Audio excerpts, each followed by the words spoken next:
Welcome to Talking Heads. It's good to have your company. This week's guest promises some dangerous thinking and trance-like states. The creative mind and how it works fascinates Sue Wolf. She's looked to neuroscience, great authors at work, and her own creative processes in crafting her very different books. Sue Wolf, welcome to Talking Heads. Thank you. You're a self-declared dangerous writer. You don't seem that dangerous to me. Should I be afraid? Only when I write, and I'm probably only dangerous to myself. I write not knowing what I'm doing, where I'm going. I write in a state that's rather like a dream state, so that anything can come out, and I deliberately organise myself and my life and my writing so that that happens, and in that way it's dangerous. You blurt. In other words, you're surprised by what you write. Oh, astonished. Quite often it doesn't feel like it's me. You know, you could easily talk me into saying that there was some power coming down, but I don't really think that's that. I think it's that there are many parts of us that we don't explore. Now, your book, Leaning Towards Infinity, puts you on the map. You won the Premier's Prize in New South Wales, other awards. You'd been noticed. How much easier is it when a writer is on the map? It's more difficult. You don't think that, you know, but when you start off, when I wrote my first novel, and it never seemed to be like that, it was just a whole lot of scribbling, and I was on a mountainside in Greece where I'd gone because I didn't want to have anyone ask me what I was doing, and I didn't know what I was doing. That was part of the problem. But you're so innocent. Later, you've got to put yourself in a position where you do believe that you're not going to show it to anyone. One of the areas of interest in you that you've written about is neuroscience. What does that tell us about creativity? Ah, that's fascinating. I wanted to see if neuroscience had figured out what goes on in our imaginations when we create. What neuroscience does show is that creative people, yes, you can mimic what creative people do. And it seems like creative people do go into a particular space, a sort of capsule, I teach it. There's hope for all of us. There's hope for all of us. I think anybody can learn to go into that lull.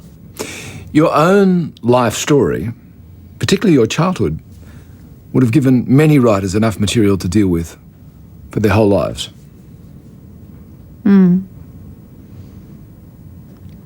Yes, it's given me plenty to deal with.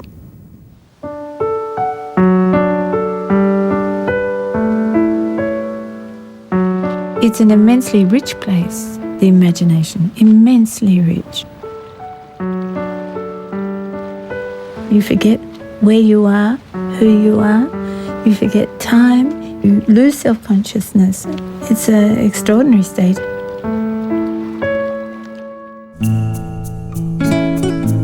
I'm not the first storyteller in my family. One of my family stories was of my great-great-grandmother, who came from a wealthy military family, a Spanish family. And she was very beautiful. And she eloped with the drummer boy of the English army. I adored my mother partly because she was so beautiful. She had blue-black hair and olive skin and melting eyes. She was enchanting when she was well. My father, all he wanted to do was to be a painter, an artist. He was totally untrained, but he worked meticulously, carefully, obsessively. One day I remember coming home from school and seeing him paint this painting, and I said, "Who is that man in the cart and where are they going?" It looked a little bit like the Blue Mountains in the distance. My first memory is of the Blue Mountains. Out the back gate there was the bush all around us, and it was my company. I was very shy and introverted. I don't know that I learned about the world very much through my parents. Books parented me. I read 6 or 8 novels a week. I was totally a reader. Originally I had 4 brothers and 2 died in childhood. Those deaths shadowed my parents all their lives. Mum, she got more are more erratic and violent and unpredictable. And eventually my father took my brothers away. And he had that older generation views that girls know intuitively how to look after their mothers. And I felt very much that responsibility that I had to do this well. I was 14 at the time. So that was a very young age to be left with a mentally unstable mother. Did you know what was wrong with her? No, it was a very florid mental illness. Eventually, I managed a trick where I got her to a psychiatrist, but she only went twice, and he diagnosed her as paranoid schizophrenic. I hadn't at that stage known there was a possibility that she was mad. I thought she was bad. All of this is understandable when you think of how sick with grief she must have been, and your father, about the loss of your two brothers. Yes. When my second brother died, it was in the days when he was considered a mental defective. And as I look back, I realised that he'd become autistic, which happens exactly the same age, the same symptoms, everything. And my mother was blamed for that. He was put in a home. We were never allowed to see him, and he died 2 years later. What sort of impact did all of this have on you? I grew up on a psychiatrist's couch. I was terribly lucky to have been born at that moment when that was possible. It isn't possible now. Did you ultimately reach peace with yourself about these things? Absolutely. That's why I'm sitting talking to you now. In amongst this difficulty, this sea of troubles, did you find some happiness? I found happiness in an extraordinary way, in beauty. I think my father had attuned me to beauty very early on. We'd go for a walk and he'd say, "Now look at that rose against the evening sky. Forget everything you're thinking about, all your childish things, and concentrate on the colour and shape of those petals." And I found I could do that very readily all by myself without his prompting. And it always gave me an enormous relief. It was like going into a trance like you do when you're writing. How old were you when you decided you wanted to be a writer? When I learned to read. And when you learned to read? Yes. I was so dyslexic. I remember being kept in at school with a teacher who wrote on, no, on, all the way down the blackboard, and she'd crack the blackboard with a cane and say, "What's this word?" And I wouldn't have a clue whether it was on or no, you know. Eventually, I wasn't a child who talked about my problems to my parents, but eventually I went to my dad and I said, "I can't read." He drew an apple and said, "It's a," and then he drew a banana and said, "That's b." And by the time he got to carrot, I got the idea, but I had somehow missed the essential point that the shapes actually signified sound. And that opened the world of reading to you. Oh, well, yes, and then, of course, I wanted to be one of the people who made those marks.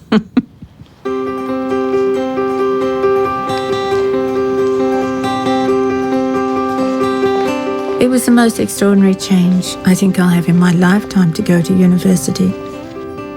It opened up the world that I longed to belong to. And this world loved words, loved thoughts, examined things. Here in this lecture hall, in this building, I felt an amazing freedom. I felt like I could at last be myself. After university, I trained as a teacher and I went out to schools, and I was an appalling teacher because I couldn't keep discipline. I was very ill-suited to it. Miss Sharp, these girls won't put their stockings on. Oh, we'll soon see about that. And I remember one day all the girls had to look good for something or other, and I had to go around and inspect their ankles, and I thought, this is not me. When I left teaching, I dabbled in various things. I'd always wanted to be a writer, ever since I'd learnt to read. I was too frightened to write what I thought of as real books, real stories, real novels. Enormous. When I met Gordon, I began to get the courage to start my real writing life. King prawns or tiger prawns, really big ones. Where do you think they come from? A fish shop, as far as I know. It was very important to me that Gordon was a writer. He writes very violent, gritty, funny, comedies. I felt that with him I was really going to be able to develop my deepest wish to be a writer. Now, your transition to becoming a teacher, it obviously didn't work quite as you expected. No, I had the wrong sort of temperament, and I would walk in a door and no one would notice that I'd entered.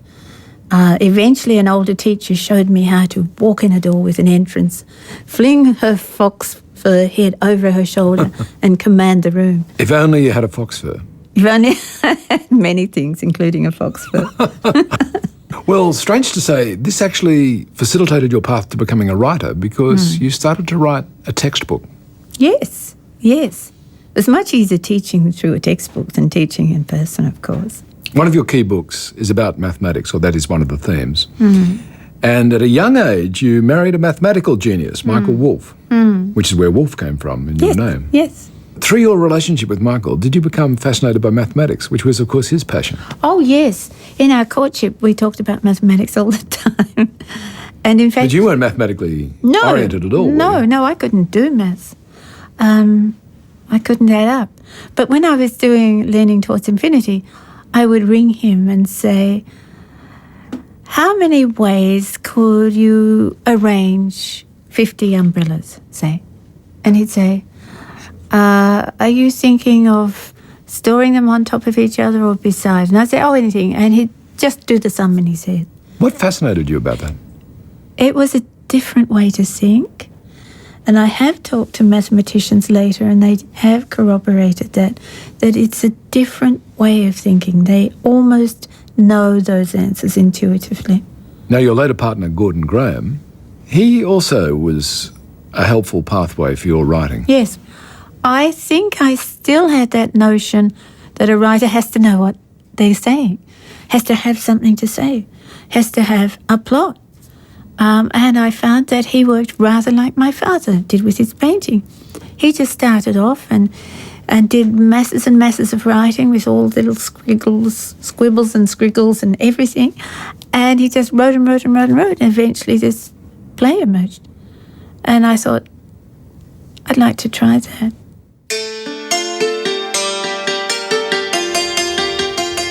Gordon and I went as far as we could go across the world to Greece. And we found a mountainside with a grassy knoll with white goats jumping, which was just my daydream of Greece. I wanted to lose my self-consciousness entirely. I didn't want to feel that it mattered if I failed. And so in Greece, I started the novel that at last became Painted Woman. I used, for the first edition on the cover, one of my favourite paintings from my dad. I felt in a way that I had channeled some of his understanding of art, and I wanted to acknowledge that. I was 2/3 through writing the novel when Kitty was born, and having a baby was wonderful because it made me take my creative life seriously. Something happens to the soul when you have a child. It deepens somehow. My next book is set partly in the 1960s, when women's appearance seemed to be a defining theme, and especially the shape of their breasts. Leaning Towards Infinity begins. I think it all began because of the shape of my mother's breasts. In one chapter, the mother buys a bra. My mother, shopping later in her lacy bra and a silky blue pullover, was awesome. Outside the pub, men's eyes watered with longing as they held their amber beers. I felt, at the end of writing Leaning Towards Infinity, utterly drained. It's like a love affair that takes everything out of you.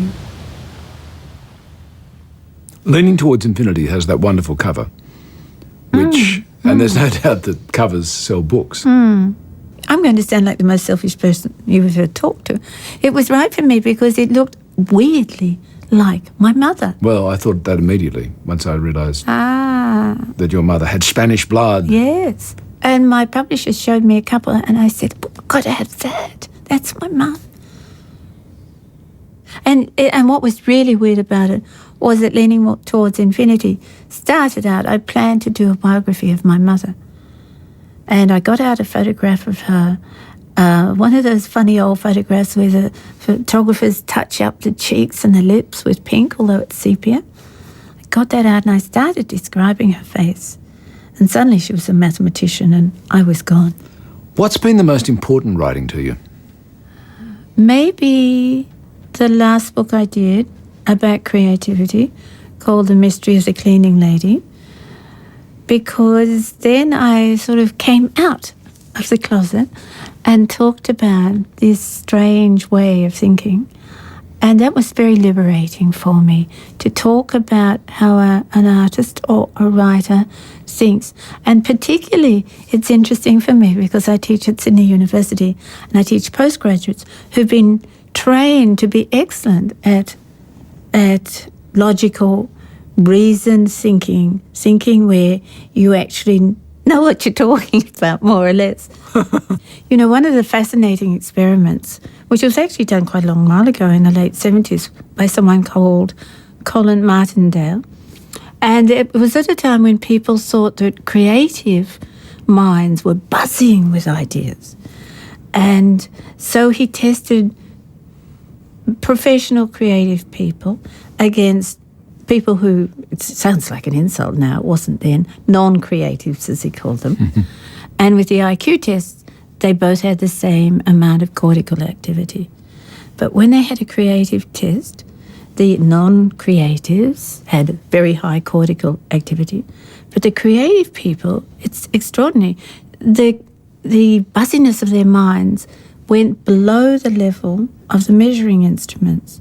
And only after a while did they come up and become creative. And then it seemed like more nodes of the brain were actually stimulated. Is there that eureka moment for people where they've been blocked, and then suddenly the floodwaters are released? Oh, yes, absolutely. I've watched that. It's wonderful when you take a class and several hours into that class, you feel the air change. This sounds weird.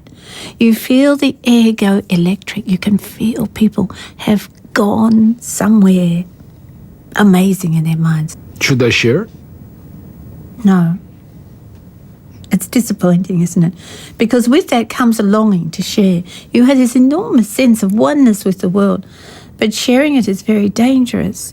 Because I think the problem is, even if you raised your eyebrow when I read a sentence, I would think, oh. Yes, my audience is disappointed. Or pleased even. Oh, pleased. Even admiration or a compliment can stymie creativity. It has to be done in utter loneliness, I think.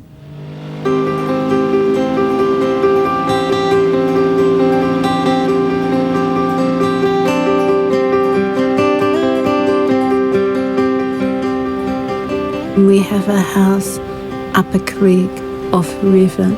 It's a hideaway house. It's not glamorous, but to me it's utterly beautiful. All sorts of creeks to explore and little bays to look at, and lots of daydreams. You don't just write when you're sitting in front of a computer or with a notebook. You're writing all the time. It's part of the way you see the world. All these thousands of little sensations and sense impressions that you have, that's all part of a story. And it seems to me that when you get them down, the story builds itself. One of my current projects is working on an opera with a composer, Wendy Suter. She approached me after she'd read Secret Cure. I didn't realise in my writing that I was listening so much. But that's the whole point about your novel, is about exactly how oral it is, that everything comes with sound built into it, which makes it perfect. The Secret Cure is set in a science lab, and Wendy and I have been discovering sounds that she might be able to use in the composition. So you could develop that sound into an aria? I'm thinking of it as a primeval swamp at the moment that the arias and the rest of the music actually develops out of. Writing is such a messy, chaotic process, but I find it fascinating. I don't know where it's leading, but I had a dream of the shape of the story of the opera, and I feel it just might work. Sue, your third novel, The Secret Cure, is dedicated to your brother who died in childhood. What's it about? I guess I was examining my mother's sadness. I was going into an area that I knew nothing about. I love doing that, and science is fascinating to me. I was allowed to be in a lab for 6 weeks researching it with all these scientists coming up and saying incredibly interesting things that I hardly understood, but, I wrote it all down. It was a fascinating time to try to resolve those sad things. Do you trust your memories? Yes. This is very useful for people thinking of doing creative things. When you write about those memories, you seem to, this is felt experience only, you seem to layer down new memories. And the new memories are not so uncomfortable. They don't have all those jagged edges of the original time. But it's so much more pleasant to have doctored memories. Doctored memories? Doctored memories. I think actually, there's been quite a lot of research that writing can ease depression, and perhaps that's what people are doing. In 2006, I went with Kitty to the middle of Australia, to the desert. I went with the usual white, well-meaning ideas about how whites should deal with Aboriginal problems. It took me 2 or 3 months before I started to see how complex their life was under the surface. I wasn't intending to write a novel set there, but it's impossible to live on an Aboriginal community without writing. The landscape is so beautiful and the people are so engaging.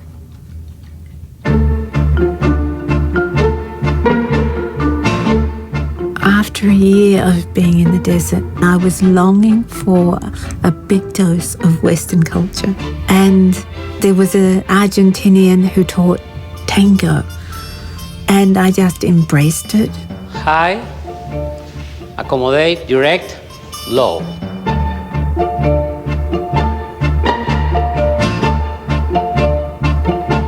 Gordon has become a tango widow because I'm now addicted to this music and this way of moving my body. There's something about tango, and it's very like writing, where you have to control your mind, not think of the future, just live in the now. What sort of space did you enter by going to live in an Aboriginal community? The longer I stayed there, the more I realised that whites simply do not see what's going on in those settlements. Partly you're locked out by the language, so I tried to learn their language. It is the most extraordinary language in the world, I think. It is far more complex than my next hardest language, which was Latin. Bits and pieces of, say, a past tense or something get stuck in the middle, and pronouns get stuck in the middle. You have to split the verb apart. And they have this most amazing tense where you have to put it in every sentence, and I could never get this right. So in the end, I realised it was too hard. Where you have to say in every sentence where you are in the time of the journey of your day. And that's so different from a language that we think of, the way we think of language, which is probably a reflection of a settled agricultural life. Now, shall we dance?